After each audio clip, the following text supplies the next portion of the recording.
बिस्मिल्लाहिर्रहमानिर्रहीम। आज का जो चैप्टर है that is chapter number 4, theory of demand. Before studying the law of demand, सबसे पहले हम डिफ़ाइन करेंगे कि डिमांड बेसिकली है क्या चीज़। So we can define demand as the willingness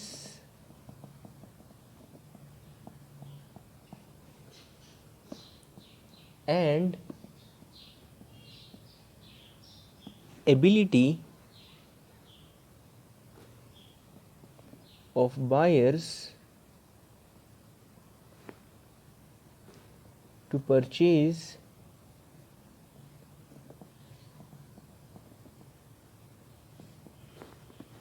different quantities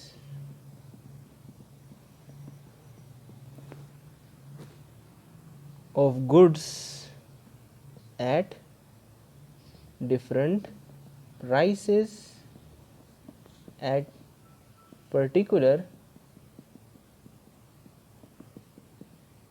time period। यानी डिमांड तभी फुलफिल होगी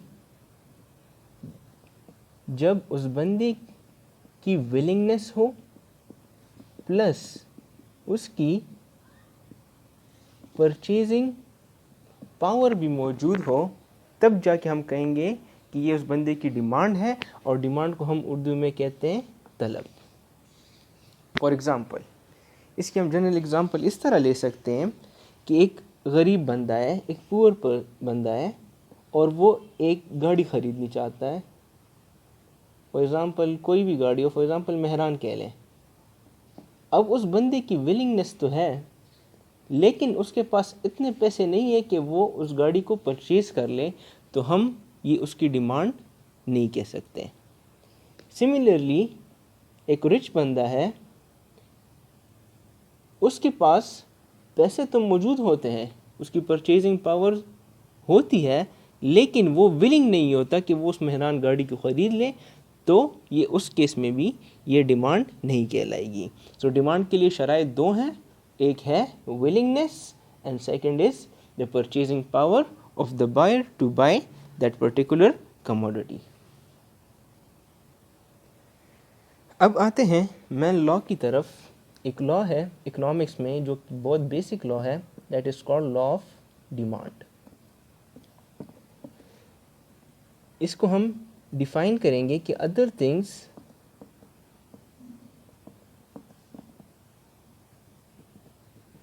remaining constant when price of a commodity increases, its demand decreases, or vice versa situation। means other things remaining constants इसको फ़िलहाल छोड़ दें, हम अपने main point की तरफ आते हैं। लॉ ऑफ डिमांड कहता है कि जब एक प्रोडक्ट की प्राइस कीमत बढ़ जाती है, तो उसकी जो डिमांड होती है, तलब होती है, वो in that particular time period उसकी डिमांड कम हो जाती है। और इसकी वाइस वर्सा सिचुएशन क्या है कि when the price of that commodity decreases, कीमत कम हो जाती है, तो उस चीज़ की क्वांटिटी की डिमांड बढ़ जाती है। ये बेसिक लॉ है, ये बेसिक रूल है जो कि आगे भी अप्लाई होगा, जो कि लॉ ऑफ डिमांड में भी अप्लाई होता है। अब आते हैं अपने मेन पॉइंट की तरफ कि अदर थिंग्स रिमेनिंग कांस्टेंट। अब कौन सी चीज़ें हैं जिसको हम कांस्टेंट यानी साकिन रखेंगे। साकिन से मुराद ये है कि जब हम लॉ को अप्लाई करेंगे तो उसमें ये वेरिएबल्स जो होती हैं वो साकिन होती हैं, मीन्स उनका कोई असर नहीं होता प्राइस के अलावा। तो जितने भी हमारे पास एजम्पशंस हैं इस लॉ के, यानी जितने भी मफरूज़ात हैं, वो क्या होंगी, वो साकिन होंगी, वो कांस्टेंट होंगी, जो कि हम आगे डिस्कस करेंगे। अब हम लॉ ऑफ डिमांड की वजाहत टेबल और डायग्राम की मदद से करेंगे। फर्स्ट ऑफ ऑल आप लोगों ने जब लॉ ऑफ डिमांड को डिफ़ाइन करना है या क्वेश्चन या पेपर देना है तो सबसे पहले आपने डिमांड डिफ़ाइन करना है, उसके बाद आपने टेबल बनाना है। टेबल में हम क्या करेंगे, एक साइड पे हम प्राइस लेंगे और दूसरे साइड पे हम क्वांटिटी डिमांड एक पर्टिकुलर कमोडिटी की लेंगे। फॉर एग्जांपल यहाँ पे वीट ले लें, गंदम। हम गंदम की डिमांड देखेंगे, तलब देखेंगे with respect to different prices in a particular time period. For example ये हम जस्ट एज्यूम करते हैं ये प्राइसेस। फॉर एग्जांपल वीट की प्राइस 10 रुपीज़ हो तो हम 100 kg डिमांड करते हैं। लेट्स सपोज प्राइस बढ़ जाए 20 रुपीज़ हो जाए तो फिर हम कितनी डिमांड करेंगे, 50 kg। प्राइस और बढ़ गई तो जाहिर बात है अकॉर्डिंग टू लॉ ऑफ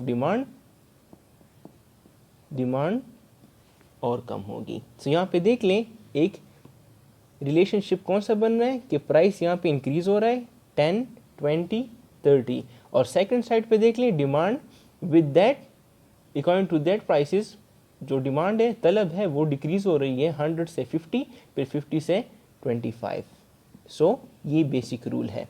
अगर आप नीचे की तरफ से देख लें तो यहाँ से देख लें प्राइस इंक्रीज हो रहा है 30, 20, 10, और यहाँ से देख लें प्राइस 30, 20, 10 डिक्रीज हो रहा है और यहाँ से डिमांड उसकी इंक्रीज हो रही है। सो ये जस्ट लॉ ऑफ डिमांड है। यहाँ पे हमने जो अदर फैक्टर्स हैं उनको हमने फ़िलहाल कांस्टेंट लिया है, उनका कोई असर नहीं होगा डिमांड पे। यहाँ पे डिमांड पे सिर्फ किस चीज़ का असर आ रहा है, सिर्फ और सिर्फ प्राइस का। टेबल के बाद हम थ्रू डायग्राम एक्सप्लेन करेंगे। डायग्राम के लिए हम दो एक्सिस लेंगे, इसको हम कहते हैं हॉरिजॉन्टल एक्सिस और ये हमारे पास वर्टिकल एक्सिस है। हॉरिजॉन्टल एक्सिस पे हम क्वांटिटी डिमांड लेंगे और वर्टिकल एक्सिस पे हम उस प्रोडक्ट की प्राइस लेंगे। ये हमारे पास ज़ीरो स्केल है। स्केल को देख लें किस तरह बनाएंगे। फॉर 10 का डिफरेंस ले लें, 10, 20, 30। याद रखें स्केल में जब भी हम क्वांटिटीज़ लेंगे तो डिफरेंस सबका सेम होगा। ये ना कि ये 10 हो, ये 25 हो, फिर 50 हो, नहीं, 10 का डिफरेंस लेना है। इस साइड पे देख लें हम वही 10 का डिफरेंस लेंगे, 10, 20, 30, 40, 50, 60, 70, 80, 90, 100। यहाँ पे हम कुछ भी ले सकते हैं। अब देखें फॉर एग्ज़ाम्पल अगर प्राइस हमारे पास 10 रुपीज़ हो तो डिमांड कितनी होगी, 100। सो डॉटेड लाइन देख लें, ये एक पॉइंट हो गया। सेकंड, अगर प्राइस बढ़ जाए 20 हो जाए तो डिमांड कितनी हुई है यहाँ पे, 50। सेकंड पॉइंट, 30 रुपीज़ पे डिमांड इज 25। इन डॉट्स को कंबाइन कर लें, ये जो लाइन बन रहा है इसको हम कहते हैं डिमांड कर्व या उर्दू में ख़त तलब भी कहते हैं। अब देखिए ख़त तलब को देख ली, डिमांड कर्व को देख लें, ये हमेशा नेगेटिवली स्लोप्ड होगा और इस नेगेटिवली स्लोप की मेन वजह क्या है यहाँ पे, क्योंकि प्राइस यहाँ पे अगर इंक्रीज होता है तो डिमांड डिक्रीज होगा। एक इनवर्स रिलेशनशिप है between price and quantity demand. Now हम डिस्कस करेंगे assumptions of the law. Already मैंने आपको बता दिया था कि एजम्पशंस कौन कौन सी हैं। जो भी हमारे पास अदर फैक्टर्स हैं जिसको हमने साकिन रखा था, कांस्टेंट रखा था, वो क्या कहलाएंगी, वो एजम्पशंस में काउंट होंगी। General rule law of demand क्या है, price increases quantity demand decreases, या price decreases quantity demand increases. लेकिन एजम्पशंस और अदर फैक्टर्स की सूरत में क्या होगा, प्राइस के अलावा हमारे पास डिफरेंट वेरिएबल्स होंगे जिसकी वजह से डिमांड पे इफ़ेक्ट आएगा। फर्स्ट ऑफ ऑल हम लेते हैं कंज्यूमर इनकम। देखें अगर कंज्यूमर की इनकम, फॉर एग्जांपल मैं वाई से इंडिकेट करता हूँ, अगर कंज्यूमर की इनकम बढ़ जाती है तो जाहिर बात है उसकी डिमांड भी इस केस में बढ़ेगी। यहाँ पे प्राइस में अभी कोई फ़र्क नहीं आया, लेकिन उस बंदे की इनकम की वजह से उसकी जो डिमांड में इजाफा हुआ है, तो ये इजम्पशन कहलाती है कंज्यूमर इनकम, और लॉ ऑफ डिमांड में हम ये कांस्टेंट रखेंगे। सिमिलरली इसका जो अपोजिट सिचुएशन है कि when income decreases the quantity demand for that particular good also increases, और ये भी हम इसमें कांस्टेंट रखेंगे। सेकंड है नंबर ऑफ बायर्स, या हम पॉपुलेशन भी कहते हैं। एक जगह की पॉपुलेशन अगर बढ़ जाती है तो उस जगह की क्वांटिटी डिमांड भी बढ़ेगी। सिमिलरली जब पॉपुलेशन डिक्रीज होगा सो क्वांटिटी डिमांड भी डिक्रीज होगा। थर्ड नंबर इजम्पशन है that is taste of the consumer. Consumer का टेस्ट भी बहुत ज़्यादा उसका इफ़ेक्ट होता है उस पर्टिकुलर प्रोडक्ट की डिमांड पे। टेस्ट भी हम कह सकते हैं, फैशन भी हम कह सकते हैं कि अगर उसकी प्राइस बढ़ भी जाए या वो चीज़ बहुत ज़्यादा एक्सपेंसिव हो, स्टिल वो पर्सन वो बाई करना चाहता है। सो ये क्या है, ये against the law of demand है, तो हम इसको कांस्टेंट रखेंगे। फोर्थ नंबर यहाँ पे है एक्सपेक्टेशंस। एक्सपेक्टेशन से मुराद ये है, फॉर एग्जांपल इसकी हम जनरल एग्जांपल लेते हैं कि हम एक्सपेक्ट कर लें कि फ्यूचर में एक प्रोडक्ट की प्राइस में भी इंक्रीज हो जाए। सो प्रेजेंटली लोग क्या करते हैं, उस चीज़ की डिमांड बढ़ा देते हैं। शायद इसलिए बढ़ा देते हैं कि मे बी फ्यूचर में उस चीज़ की शॉर्टेज आ जाए या कोई और वजह हो। तो जो उसकी करंटली जो डिमांड बढ़ गई है तो ये एक्सपेक्टेशंस की वजह से बढ़ी है। Price in this case is constant, अभी प्राइस पे कोई असर नहीं हुआ। तो ये भी एजम्पशंस में काउंट होती हैं और ये भी, इसको भी हम कांस्टेंट रखेंगे। ओके जो लास्ट नंबर एजम्पशन है वो है price of other goods. Price of other goods में दो चीज़ें होती हैं, एक को हम कहते हैं सब्स्टिट्यूट गुड,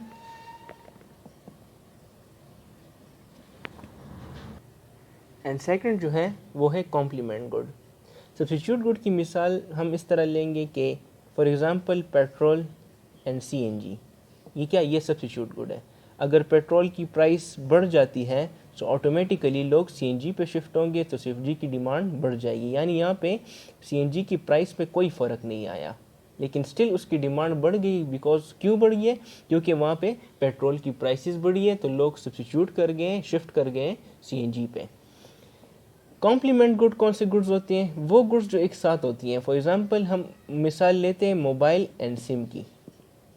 अगर मोबाइल की प्राइसेस बहुत ज़्यादा रिड्यूस हो जाती हैं तो ऑटोमेटिकली उसकी डिमांड बढ़ेगी। अगर इसकी डिमांड बढ़ेगी तो इसके साथ साथ सिम की भी डिमांड बढ़ जाएगी, लेकिन यहाँ पे सिम की प्राइस में कोई फ़र्क नहीं आया। सो ये इसको हम कॉम्प्लीमेंट गुड कहेंगे। सो ये भी एजम्पशंस काउंट होंगी और इसको हम साकिन रखेंगे, कांस्टेंट रखेंगे। नेक्स्ट टॉपिक है movement in demand.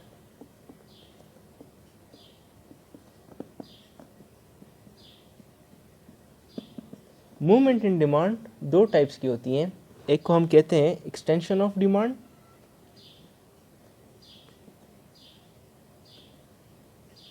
And second है कॉन्ट्रैक्शन ऑफ डिमांड। याद रखें जो मूवमेंट ऑफ डिमांड होगी वो बिकॉज ऑफ प्राइस होगी, अदर फैक्टर्स की वजह से नहीं होगी। जब प्राइस की वजह से डिमांड में इंक्रीज या डिक्रीज आता है, इसको हम मूवमेंट इन डिमांड कहेंगे। एक्सटेंशन ऑफ डिमांड क्या होगा कि when the quantity demand increases due to decrease in price, तो ये एक्सटेंशन ऑफ डिमांड कहलाएगा। एंड कंट्रैक्शन ऑफ डिमांड क्या होगा कि when quantity demand decreases due to increase in price, so ये क्या होगा, कंट्रैक्शन ऑफ डिमांड। पिछली जो हमने एग्जांपल ली थी वही फिर से लेंगे, यहाँ पे हम प्राइस लेंगे, यहाँ पे हम क्वांटिटी डिमांड लेंगे। फॉर एग्जांपल एक चीज़ की प्राइस 10 रुपये है, उसकी क्वांटिटी डिमांड 100 है। अगर उसकी प्राइस बढ़ जाए 20 हो जाए तो क्वांटिटी डिमांड इस केस में कम हो जाएगा। ग्राफिकली इस साइड पे हम प्राइस लेंगे, ऑन हॉरिजॉन्टल एक्सिस पे हम क्वांटिटी डिमांड लेंगे, जो कर्व बनेगा वो डाउनवर्ड स्लोपिंग कर्व बनेगा। ठीक है, ये क्वांटिटी डिमांड या डिमांड कर्व। अब देख लें, अगर हम ऊपर से नीचे की तरफ आएंगे, ऊपर से नीचे की तरफ, सो इस केस में देख लें आपका डिमांड इंक्रीज हो रहा है, मीन्स हम 1 से शिफ्ट कर रहे हैं 100 पे, इंक्रीज की तरफ जा रहे हैं। सो ये क्या कहलाएगा? Extension of demand. अगर हम नीचे की तरफ से ऊपर जाएंगे प्राइस की तरफ पे, वर्टिकल एक्सिस की तरफ, तो इसका मतलब है कि हमारी जो डिमांड है वो डिक्रीज हो रही है, तो इसको हम क्या कहेंगे? Contraction of demand. Fifth number topic है shift in demand curve. Demand curve में 2 टाइप्स ऑफ शिफ्ट्स होती हैं, एक को हम कहते हैं राइज इन डिमांड, सेकंड है फॉल इन डिमांड। याद रखें, जो हमेशा शिफ्ट इन डिमांड आएगी वो बिकॉज ऑफ अदर फैक्टर्स आएंगी, वो फैक्टर्स जो हमने ऑलरेडी इससे पहले एजम्पशंस में पढ़ी थी, प्राइस की वजह से नहीं। अगर प्राइस की वजह से डिमांड पे असर पड़ रहा है तो वो मूवमेंट ऑफ डिमांड कहलाएगी, जो कि हम इसको एक्सटेंशन ऑफ डिमांड या कंट्रैक्शन ऑफ डिमांड भी कहते हैं। लेकिन अगर अदर फैक्टर्स की वजह से डिमांड पे असर पड़ रहा है, इंक्रीज या डिक्रीज आ रहा है डिमांड में, क्वांटिटी डिमांड में, सो वो उसको हम क्या कहेंगे? Shift in demand curve. और इसकी 2 टाइप्स है, rise in demand and fall in demand. Rise in demand क्या होगा कि जब क्वांटिटी डिमांड में इजाफा होता है due to the other factors, उसको हम राइज इन डिमांड कहेंगे। और फॉल इन डिमांड, जब क्वांटिटी डिमांड में कमी वाक़या होगी ड्यू टू अदर फैक्टर्स, तो वो फॉल इन डिमांड कहलाएगी। कि when there is an increase in the demand not because of the reduction in price but due to the other factors such as consumer income, number of buyers etcetera, जो भी हों, such an increase in demand due to the other factor is called rise in demand. जबकि fall in demand क्या होगा कि when there is a reduction in demand not because of the increase in price but due to the other factors, such a reduction in demand due to other factors is called fall in demand. यहाँ पे हम clearly लिख लेते हैं कि it is not because of price but due to the other factors. अब rise in and fall in demand को table and diagram की मदद से एक्सप्लेन करेंगे। फॉर एग्ज़ाम्पल, हमने एग्ज़ाम्पल लिए आइसक्रीम की यहाँ पे, और एज एन अदर फैक्टर्स हमने वेदर कंडीशन को लिया है। देखिए, फर्स्ट ऑफ ऑल टेबल बनाते हैं। अच्छा, ये ओरिजिनल प्राइस है, ये ओरिजिनल क्वांटिटी डिमांड है उस कमोडिटी की, आइसक्रीम की। ये हमने D1 डिमांड लिया है समर के लिए कि समर कंडीशन में क्या डिमांड होगी आइसक्रीम की, एंड D2 हमने लिया है कि विंटर कंडीशन में डिमांड क्या होगी आइसक्रीम की। फॉर एग्ज़ाम्पल, प्रोडक्ट की प्राइस 30 है, 20, 10 कह लें। इनिशियली अगर प्रोडक्ट की प्राइस उस आइसक्रीम की प्राइस 30 हो तो ओरिजिनल क्वांटिटी डिमांड हमारे पास 60 होगी। प्राइस यहाँ पे डिक्रीज़ हो रहा है तो क्वांटिटी डिमांड यहाँ पे इंक्रीज़ होगा 80, और 10 पे फॉर एग्ज़ाम्पल आप कहते हैं कि 100 है। ये ओरिजिनल क्वांटिटी डिमांड है आइसक्रीम के लिए। अब देखिए समर कंडीशंस में क्या होगा, ज़ाहिरी बात है समर कंडीशंस हैं आइसक्रीम में तो लोग ज़्यादा आइसक्रीम परचेज़ करते हैं। सो उस 30 प्राइस पे ड्यूरिंग समर डिमांड 80 होगी। प्राइस डिक्रीज़ हो रही है, डिमांड भी इंक्रीज़ होगी, और 10 रुपीज़ प्राइस पे उसकी डिमांड 120 होगी। देखिए रिलेशनशिप वही है, यहाँ पे प्राइस डिक्रीज़ हो रहा है तो क्वांटिटी डिमांड इंक्रीज़ हो रहा है। यहाँ पे भी क्वांटिटी डिमांड इंक्रीज़ हो रहा है, लेकिन उसकी जो मिकदार है, जो मैग्नीट्यूड है, वो ओरिजिनल से ज़्यादा होगी। विंटर कंडीशन को देख लें। विंटर कंडीशन में क्या होगा कि अगर उस प्रोडक्ट की प्राइस 30 रुपीज़ है तो विंटर, चाहे क्योंकि विंटर है लोग ज़्यादा आइसक्रीम परचेज़ नहीं करते, डिमांड नहीं होती, तो हम 40 ले लेंगे।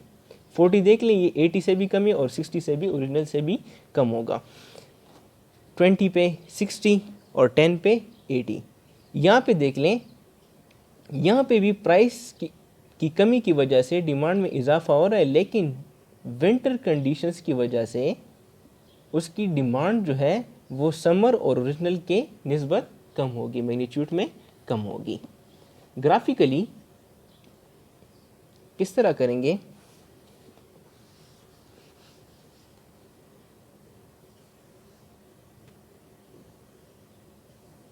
इस साइड पे हम क्वांटिटी डिमांड लेंगे, इस साइड पे हम प्राइस लेंगे।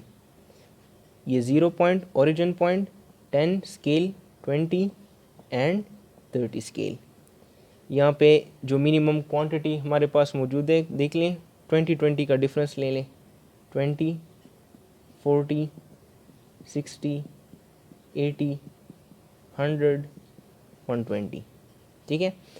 फर्स्ट ओरिजिनल QDX को प्लॉट कर लें। अगर 30 रुपीज़ प्राइस है, 30 पे कितना है 60, ये पॉइंट आ गया। 20 पे 80 सेकेंड, 10 पे 100। कंबाइन कर लें, ये डाउनवर्ड स्लोपिंग कर्व बन रहा है, ये एक ओरिजिनल QDX के लिए बन रहा है। सेकंड, अब समर के लिए प्लॉट करते हैं। 30 प्राइस है, 30 पे समर 80 होगा, 20 पे 100 और 10 पे 120। कंबाइन कर लें, ये जो बन रहा है ये समर के लिए D1 है। सो देख लें, समर कंडीशंस की वजह से, अदर फैक्टर की वजह से प्राइस वही है, लेकिन उसकी डिमांड निस्बतन पिछले से, ओरिजिनल से भी ज़्यादा है। विंटर कंडीशंस को ले लें, 30 पे 40 है फर्स्ट, 20 पे 60 और 10 पे 80। ये हमारे पास D2 फॉर विंटर कंडीशन है और ये ओरिजिनल से मैग्नीट्यूड मिकदार में कम आ रही है। फैक्टर शिफ्टिंग डिमांड कर्व, या हम इसको कहते हैं कि डिटर्मिनेंट्स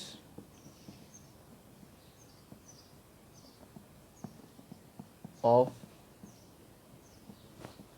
डिमांड। ठीक है। फर्स्ट ऑफ ऑल जितने भी एजम्पशन हैं वो हमने पढ़े, उसमें फर्स्ट ऑफ ऑल क्या था, consumer income as a other factor है कि जब इनकम, एक कंज्यूमर की इनकम बढ़ती है तो क्वांटिटी डिमांड में भी इजाफा होगा। अगर उसकी इनकम कम होती है तो उसकी क्वांटिटी डिमांड में भी कमी वाक़या होगी, irrespective to the price, means price में कोई चेंज नहीं आया। सेकंड नंबर है नंबर ऑफ बायर्स या पॉपुलेशन। ऑलरेडी डिस्कस किया है, पॉपुलेशन में इजाफा होता है सो क्वांटिटी डिमांड में भी इजाफा होगा, और अगर पॉपुलेशन में कमी वाक़या होगी सो क्वांटिटी डिमांड में भी कमी आएगी, irrespective to the price, price constant होगी। थर्ड है वेदर कंडीशंस हैं, वो ऑलरेडी हमने पिछले एग्जांपल में डिस्कस कर ली। अगर फॉर एग्जांपल आइसक्रीम की डिमांड हम करेंगे समर में, तो समर में उसकी डिमांड ज़्यादा होगी और विंटर में उसकी क्वांटिटी डिमांड कम होगी। 6 नंबर है price of other goods. Price of other goods से मुराद ऑलरेडी डिस्कस किया है, substitute goods and complement goods. Substitute good, उसकी एग्जांपल हम लेते हैं वहीं पेट्रोल एंड CNG। अगर प्राइस ऑफ पेट्रोल बढ़ जाती है सो लोग क्वांटिटी डिमांड ऑफ पेट्रोल कम कर लेंगे और शिफ्ट हो जाएंगे CNG पे, तो automatically quantity demand for CNG बढ़ जाएगी, लेकिन CNG की प्राइस में कोई चेंजेस नहीं आई, ये सब्स्टिट्यूट गुड है। यहाँ पे हम कॉम्प्लीमेंट गुड में मोबाइल एंड सिम की मिसाल लेते हैं। अगर मोबाइल की प्राइस हमारे पास बहुत ज़्यादा कम हो जाती है तो क्वांटिटी डिमांड फॉर मोबाइल बढ़ जाएगी, तो उसकी वजह से सिम की डिमांड भी बढ़ जाएगी, लेकिन सिम की प्राइस में कोई चेंजेस नहीं आई। ये हमारे पास different shift factors of the demand curve है जो कि इर्रिस्पेक्टिव ऑफ प्राइस होती हैं, अदर फैक्टर्स होती हैं, अदर वेरिएबल्स होती हैं जो कि क्वांटिटी डिमांड को इंक्रीज़ भी कर सकती है और क्वांटिटी डिमांड को डिक्रीज़ भी कर सकती है।